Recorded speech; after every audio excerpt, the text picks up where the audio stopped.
Hi friends, Ryan here with Ryan's Candles and Crafts, and welcome to the final chapter of Jojo's story. Stay tuned at the end of the chapter to hear some final thoughts. Last time, Jojo finally completed the delivery that had pulled him from far beyond the safety of Cliffside Village. He faced forests that whispered his doubts, rain that tested his resolve, predators that threatened his life, and even his own fears at the rope bridge. And yet, with courage drawn from the Sunrise Brew and strength found in his friends, he delivered the steaming cup to the weary traveler. The magic of the brew restored him, and Jojo's heart swelled with pride at what he had accomplished. But the journey was not done. He had one last step to take, the journey home.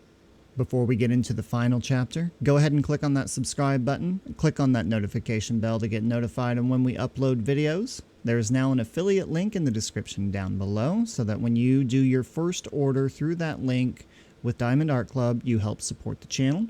If you want to help support the channel in other ways, there's a couple of other links down below. One to our Patreon page, one to a PayPal to give us a bit of a tip. Also, don't forget to hit that like button and leave a comment down below. Let me know what you think of the story. Let's go ahead and get started. Chapter 10, The Journey Home. Jojo stood on the ridge just beyond the traveler's cottage, the satchel at his side empty now. No steaming cup to protect, no burden pressing on his claws. For the first time, the golden bubble that had guided him was gone, faded away like a dream after sunrise. For a moment, Jojo's chest tightened at the absence, but instead of fear, something new took root: confidence. He looked down at his talons, flexed them against the stone, and slowly spread his wings wide. He had avoided flight for so long, afraid of dropping the brew, afraid of falling. But now there was nothing to hold him back. With a deep breath, he leapt out into the open sky. The air rushed beneath his feathers, lifting him higher and higher, until the treetops swayed far below. His satchel, once heavy with responsibility, swung light at his side. He tilted, dipping into the wind's current, and let out a laugh that surprised even himself. He was soaring, not timid hops between rooftops, but soaring, wings stretched with strength he hadn't known he possessed.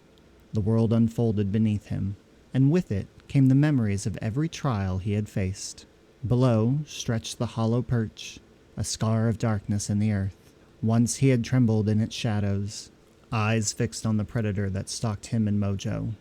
But from above, it seemed smaller, a reminder not of fear, but of courage found. He circled once, proud that he had led them through. Farther ahead, Dune Peak Village shimmered in memory, lanterns still glowing even in the daylight haze. He could almost hear the laughter, the drums, and see Mojo spinning at the heart of the festival, feathers flashing blue and copper and yellow. Jojo's chest tightened with fondness. His friend was already on his own path now, chasing his dreams at Pelican Beach City. But the memory of dancing lanterns' light stayed with him. Rainfeather Pass came next, jagged cliffs cutting through the horizon. He remembered the thunder, the downpour, the moment lightning revealed Eli balancing high above, as peculiar as the storm itself. Jojo smiled, shaking his head. Eli had been strange, yes, but a friend nonetheless. Maybe their paths would cross again someday. The forest thickened and Jojo glided lower, wings brushing the cool air above the whispering grove. The whispers no longer haunted him. Once, they had sounded like mocking voices, the doubts that had plagued him all his life. Now, there was only wind in the branches and the calm rustle of leaves. He had left those doubts behind. And finally, the gorge. The bridge stretched across it, ropes swaying gently in the breeze. Jojo circled overhead, gazing down at the planks that once had made him nearly paralyzed. It looked so small now, so harmless. He remembered the trembling in his claws, the pounding in his chest. The timid chick on the playground bridge had grown into someone new. He dipped his wings in salute, a quiet thank you for the lesson. The sense of home came next.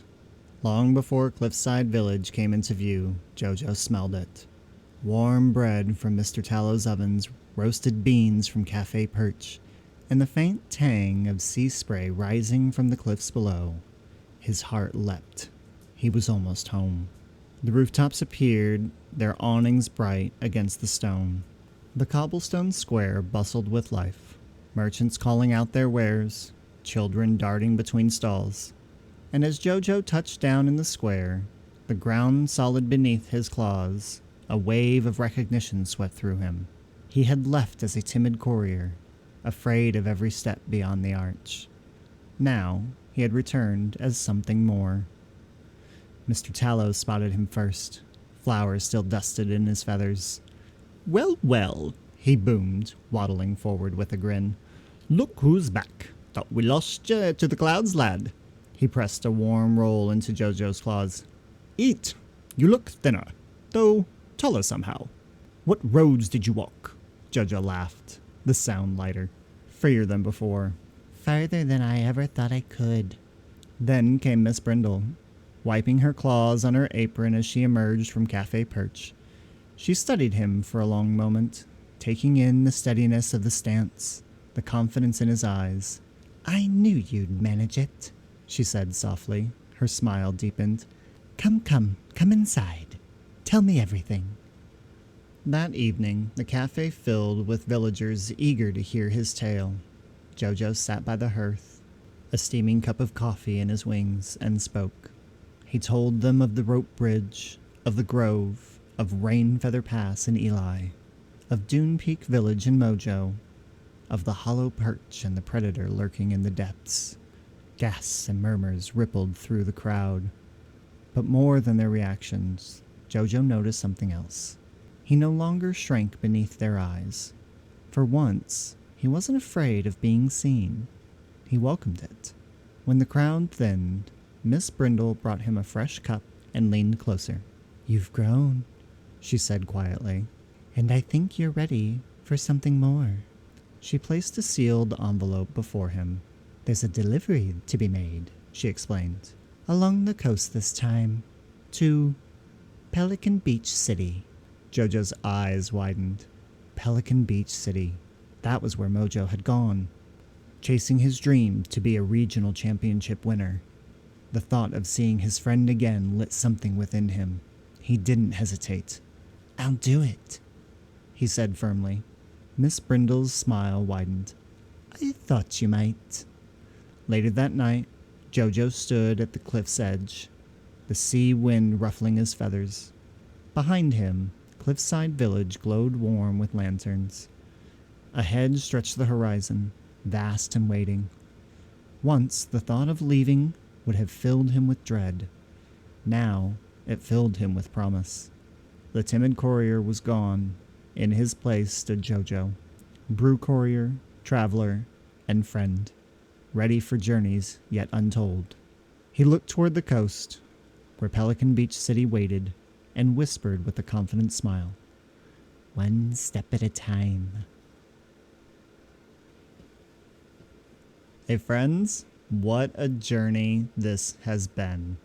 From the quiet mornings in Cliffside Village, to the storm at Rainfeather's Pass, from the lantern light of Dune Peak, to the darkness of the hollow perch, Jojo faced his fears, doubts, and dangers far greater than he ever imagined.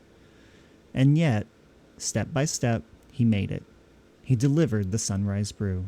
But more than that, he discovered something within himself. The timid little courier who once hesitated at a rope bridge has grown into a bird with courage in his heart, friends by his side, and a future full of possibility. This is the end of Jojo's journey. Miss Brindle, though, has whispered of Pelican Beach City, where Mojo dances toward his dream. We may see Jojo in Mojo's story that is coming up next. I want to thank you all for following along with Jojo's journey. Your support means so much to me, and I can't wait to share where this path leads next. I've learned so much from this process and this being our first story as well, and I've got plenty more stories to tell. If you've enjoyed this cozy adventure and want to hear more, don't forget to subscribe to the channel and hit that notification bell to get notified on when we upload the next chapter. Until then, keep a candle burning, pour yourself a warm cup of coffee, and never forget, even the smallest step can lead to the grandest journey. Alright, bonus content. If you've made it to this part of the video and you have still stuck around, which I hope you have because you are still watching me complete the rest of this, go ahead and put a heart down below or a smile emoji, little something. Give me a little emoji in the comments down below if you've made it to this far. This was so much fun. I cannot express like how joyful I am right now. One, I mean, the story is over, which is kind of sad. I've really enjoyed speaking about Jojo, talking about Jojo and his journey and what he went through. And in a sense, it's kind of me. Like, I'm really a timid, shy person. And over the years, like over the last couple of decades, you know, I've really blossomed into who I am today. This is not something I normally would have done, but I've found a lot of that courage and just the work that I do on a day-to-day basis that has helped me grow as a person. So I hope that this story has inspired either you or maybe someone that you know could use some inspiration to be able to kind of come out of their shell a little bit, right? I mean, the world is a scary place, but if we don't put ourselves out there, we're not going to know what we're capable of. As for the rest of this, I hope that you guys have really enjoyed the diamond painting. Stick through to the very, very end, and you'll be able to catch a glimpse of the completed project. And then after this video, there will be a complete overview of the entire canvas as well. I talk a little too long in that, but you know, it's okay. It'll be fine. But I appreciate all of the support and all the love and all the comments and everything else. Thank you guys so much. Without you, this channel would not be possible. Stay tuned for Mojo's story coming up. Until next time, grab a coffee, light a candle, and keep on crafting.